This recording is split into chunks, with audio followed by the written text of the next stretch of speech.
Hello everyone. मेरा नाम है ऋषभ सिंह चौधरी। मैं हूँ बिट्स पिलानी थर्ड ईयर का स्टूडेंट।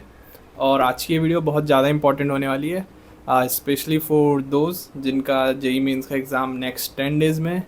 आज की इस वीडियो में हम बात कर रहे होंगे tips for JEE mains chemistry subjects. और आज की इस वीडियो में हमारी हेल्प करने के लिए हमारे साथ है शिवांश। इनकी जेई मेंस 2021 में 99.9999 परसेंटाइल आई थी। तो आज ये अपनी वैल्यूएबल टिप्स, जेन्युइन टिप्स आपके साथ शेयर कर रहे होंगे। आगे की वीडियो भी यही कंटिन्यू कर रहे होंगे। तो बिना किसी टाइम वेस्ट किए बुलाते हैं शिवांश को। आ जाओ शिवांश भाई। Hello everyone, myself Shivansh Mishra. I'm a third year undergraduate student at BITS Pilani KK Birla Goa campus. मैंने जेई मेंस में मेरी जो परसेंटाइल आई थी वो अराउंड 99.9999998 आई थी और मेरा हाईएस्ट स्कोर अराउंड 92/100 था। और मैंने 4 अटेम्प्ट्स दिए हैं अराउंड, उसमें मोर देन 70 ही पाया हर बार। तो आइए देखते हैं कि कैसे बचे हुए टाइम में हम केमिस्ट्री के स्कोर को बूस्ट कर सकते हैं। देखिए, सबसे पहली बात, इस बार एनटीए ने कुछ चैप्टर्स रिमूव कर दिए हैं, तो आप उसकी लिस्ट निकालिए। काफ़ी सारे यूट्यूब चैनल्स पे भी आ गई होगी वो लिस्ट, एंड उससे आप तैयारी मत कीजिएगा, उसे आप दूर रखिए अपने आप से। चूँकि बहुत कम टाइम बचा है, इसलिए हम प्रायोरिटाइज़ करके पढ़ेंगे सब्जेक्ट्स को। इनऑर्गेनिक, ऑर्गेनिक और ऑर्गेनिक सबसे इम्पॉर्टेंट है। इनऑर्गेनिक में जब हमें पता चल चुका है कि बहुत ज़्यादा सिलेबस कट गया है, इसका मतलब बहुत सिग्निफिकेंट पोर्शन आएगा chemical bonding, periodic table, D and F block और कोऑर्डिनेशन कंपाउंड से। इसलिए इसके जितने पीवाईक्यूज अभी तक 2019 से 2023 तक आए हुए हैं, आप उन्हें एनालाइज करिए। बहुत सारे सिमिलर टाइप के क्वेश्चंस आपको मिल जाएंगे। क्लास 12th की जो फिज़िकल केमिस्ट्री है, जिसमें केमिकल काइनेटिक्स और सॉल्यूशंस और इलेक्ट्रोकेमिस्ट्री है, उसके काफ़ी जो एकदम आसान सवाल आते हैं जो कि फार्मूला बेसिस पे हो सकते हैं। जो अपना सेक्शन बी रहता है, उसमें काफ़ी बार यही देखा गया है कि फ़िज़िकल केमिस्ट्री के सवाल रहते हैं, उसमें से आपको 5 करने हैं। और उनमें से आप देखें तो फ़िज़िकल केमिस्ट्री के जो सवाल रहेंगे, क्योंकि उसमें एक इंटीजर वैल्यू डालनी है, तो जनरली जो सोल्यूशन जो आप सॉल्व करेंगे उसमें मेजॉरिटी चांस रहेगा कि एक इंटीजर वैल्यू आएगी। बहुत आसानी से वो किया जा सकता है। और क्लास 11 की फ़िज़िकल केमिस्ट्री में एक एटॉमिक स्ट्रक्चर और इक्विलिब्रियम में अगर आपको आयनिक पढ़े हुए हैं तब तो बढ़िया, नहीं तो सिर्फ केमिकल इक्विलिब्रियम आप कर लीजिएगा। तो इससे आपका कम से कम फिजिकल केमिस्ट्री में कुछ तो हो जाएगा। उसके बाद मूव ऑन करते हैं ऑर्गेनिक केमिस्ट्री में। ऑर्गेनिक केमिस्ट्री में सबसे इंपॉर्टेंट चैप्टर है जीओसी। देखिए, हाइड्रोकार्बन से लेकर आखिरी जो है aldehyde, ketone, alcohol, phenol, ether और एमीन्स तक सब कुछ कनेक्टेड होता है। तो अगर आपका जीओसी स्ट्रांग है, जीओसी आपने पढ़ा हुआ है, तो आप लास्ट तक पहुंच सकते हैं। लेकिन अगर आपको ने अभी टच भी नहीं किया है या आपको प्रायोरिटाइज करके पढ़ना है, तो सबसे पहले आप जीओसी कंप्लीट करिए। और जो आखिरी का चैप्टर है ना, एमाइन, वो बहुत इंडिपेंडेंट सा चैप्टर है।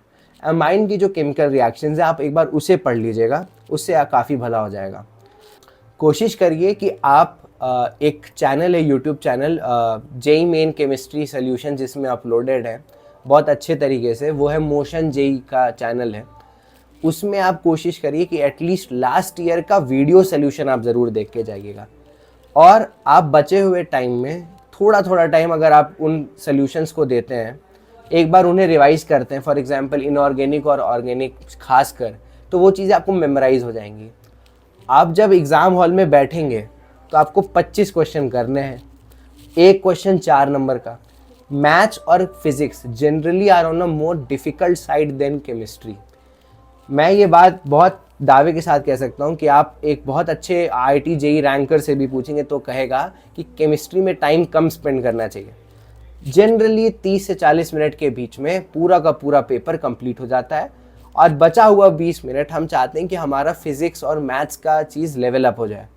इसलिए एटलीस्ट केमिस्ट्री में आप कोशिश करिए कि, क्योंकि वो वन टाइम है भैया, अगर दिखा तो सही है और अगर नहीं बना तो नहीं बनेगा। और इस बहुत आसान चैप्टर है। मैं चाहता हूँ आप बचे हुए टाइम में इन चीज़ों को पहले प्रायोरिटाइज़ करके पढ़ें। जिनकी ऑर्गेनिक स्ट्रॉन्ग है, वो उनको पता है कि क्या करना है। मैं बता सकता हूँ मैंने क्या किया था। मैंने एक चेन रिएक्शन बनानी शुरू की थी, और मैं खुद मैं पूछता रहता कि बेंजीन में ये डाले तो क्या हुआ, फिर एरोमेटाइजेशन हुआ तो क्या हुआ।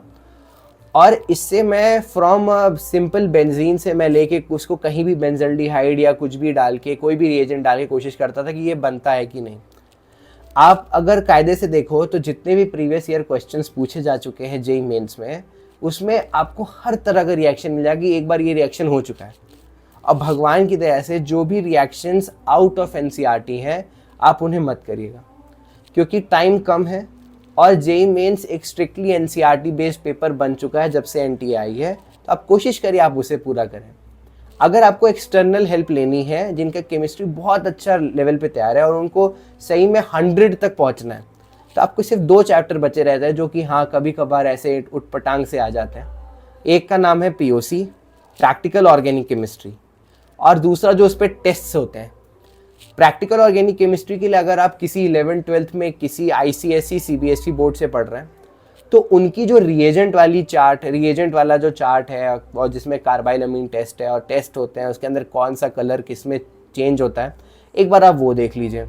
और जिनको नहीं पता तो आप 1 शॉट रिएजेंट डाल के आप सर्च कर लीजिए यूट्यूब पे, कोई ना कोई बढ़िया टीचर पढ़ाया होगा, तो आप इसे पढ़ लीजिएगा।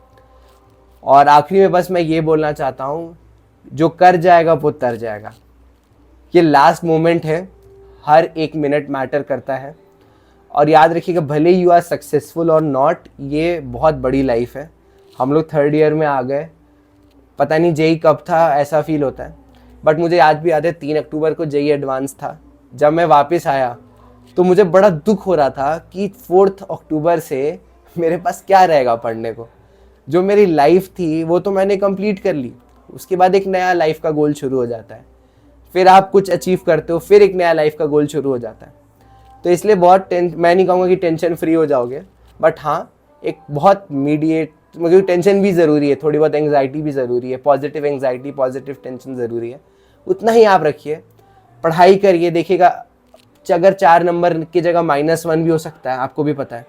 तो 4 नंबर आए, ऐसा ना हो कि टेंशन के मारे उस दिन आप बैठे हुए हों और कुछ और सोच रहे हैं कि आईटी में कौन सी सीट मिलेगी, एनआईटी में कौन सी सीट मिलेगी, और वहाँ के वहीं -1 -2 हो जाए। तो काम करिए, माइंड को शांत करिए, माइंड को। बहुत आसानी से केमिस्ट्री हो जाता है। बहुत रेयर ऐसे शिफ्ट्स होते हैं जहाँ एनटीए कह देता है कि यार यहाँ केमिस्ट्री टफ बनाएंगे, वरना बहुत आसान है। आप पूरी मेहनत करके जाइए, आपको पक्का रिवॉर्ड मिलेगा। Thank you so much. चलो, all the best, bye bye.